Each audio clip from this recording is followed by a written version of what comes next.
Justice John Broderick, thank you so much for coming and for all you've done for this movement.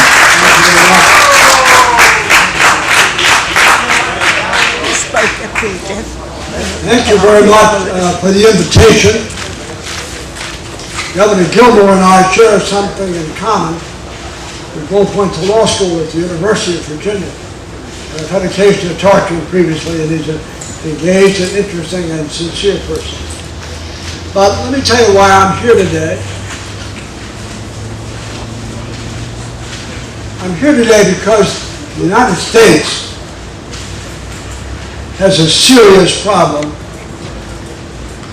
which was identified by the Vice President last October when he announced he would not run for the presidency. And he spoke that beautiful October afternoon in the Rose Garden, and he said the following: the United States has lost the capacity for consensus. Anyone, if we don't get that fixed, we won't be able to solve America's problems, and at some point it will be too late. The United States has reached the point where acrimony has substituted for thought, where personal attacks have substituted for positions, and every single voter in this country, every single American, voting or not, is watching our democracy change. It's watching our democracy change. I never thought in my lifetime that I would see candidates for the presidency, let alone front runners for the presidency, on a national stage, in a national debate, criticize the looks of another candidate for the presidency. I never thought I'd ever see that. There was a time, because I remember those times, when people could disagree without trying to destroy people. All too common. So by the time the process is through and we have a new president, he or she has been largely damaged by the process. Why is that happening in our country?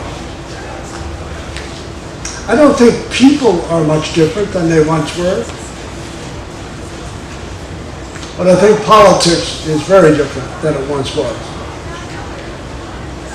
I can remember in 1992, I co-chaired Bill Clinton's campaign in New Hampshire.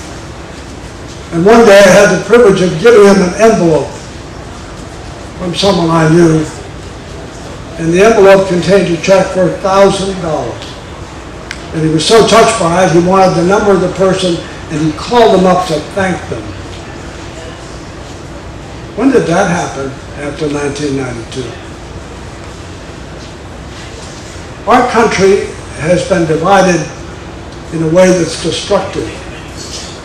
Did you ever think you lived long enough to see the powerful office of Speaker of the House go vacant for weeks and weeks?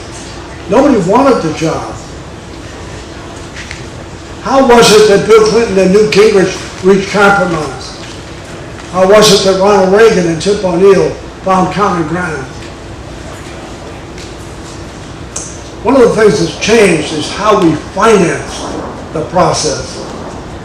And this organization is on the right track. And it will change if we decide to change it.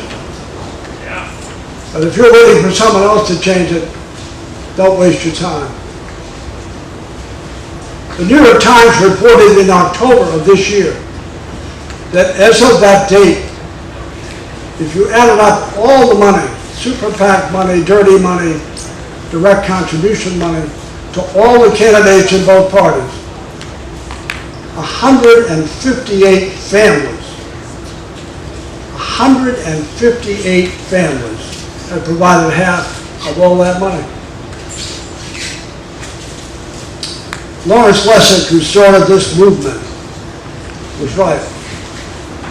He's absolutely right. It's not the amount of money, which is troubling enough, but it's a concentration of money. I heard him speaking a while ago, and he made a point which all of us should be concerned about. He said before this primary process starts, the New Hampshire primary, there's a money primary in a condominium in Colorado where billionaires and multimillionaires gather and candidates go as well. And they spend time with them, time you and I don't often get. And they find out who will carry the flag. The Koch brothers, in this campaign cycle, have budgeted $900 million, which is a little more than I budgeted. $900 million. They're not giving money for good government. They're giving money for government that's good for them. We ought to be concerned about it. We ought to speak out about it. And we ought to test candidates about it. People who give that kind of money are not doing it out of the goodness of their heart. They're doing it to influence national policy, which will help them. K Street in Washington, D.C. has a whole lot more power than Elm Street in Manchester, New Hampshire, if you allow it. If you allow it. It's going to be a lot of hard work. It's going to be a lot of effort. We need to change it. We need to find consensus. Money is at the margins. Money is at the margins. We have a system in this country of gerrymandering congressional seats, which look like a Rorschach test. We've reached a point in America where candidates get to choose their voters and not the other way around. And it won't change. It won't change unless you change it. Unless you exercise your voice and your vote. I firmly believe in 2016 that the 1964 Civil Rights Act would be caught up in committee, that Social Security wouldn't pass, that the Voting Rights Act wouldn't pass. And I would go so far as to say that the Constitution of this country were reduced to legislation and submitted to the United States Congress, it would not pass. It would not pass. That ought to concern us. So this organization, I think, is at the vanguard. And the best antidote to the enormous money on both sides of the political spectrum is an informed voter and a civically minded voter who acts. And to test candidates. It's far too easy to criticize politicians. They're pretty smart people, by the way. They do what they need to do to get their seats back. And they've redistricted the seats, so they only worry about a primary from the left to the right. They don't worry about you, particularly. Not important. You need to reestablish yourself, and you can't look to other people to do it. One of the groups I've been involved in addition to this group in the last 6 or 8 months, is something called No Labels. No Labels is not a political party. I'm a Democrat. I didn't change my registration or my belief to join it. It's chaired by John Huntsman and Joe Lieberman. And I had time in the fall to spend quality time with each of them. And it doesn't seem that complicated to govern America with people like that. But neither one of them are in office at the present time. When I was at the Rudman Center in Concord, Olympia Snow was a board member. I like Olympia Snow a lot. I said, why aren't you in the Senate anymore, Senator? He said, well, I used to carry a message from the Republicans to the Democrats, and from the Democrats to the Republicans. There are no messages to carry anymore. We need to stop the insanity of personal attack and ideology. You cannot govern. You cannot govern on ideology. We need to change it, and we shouldn't reward it. One of the questions, by the way, No Labels encourages every voter to ask is not what are you going to do. People running for public office, particularly the presidency, are not shy about telling you what they're going to do. What they don't answer is the how question. How are you going to do that? How are you going to work across the aisle?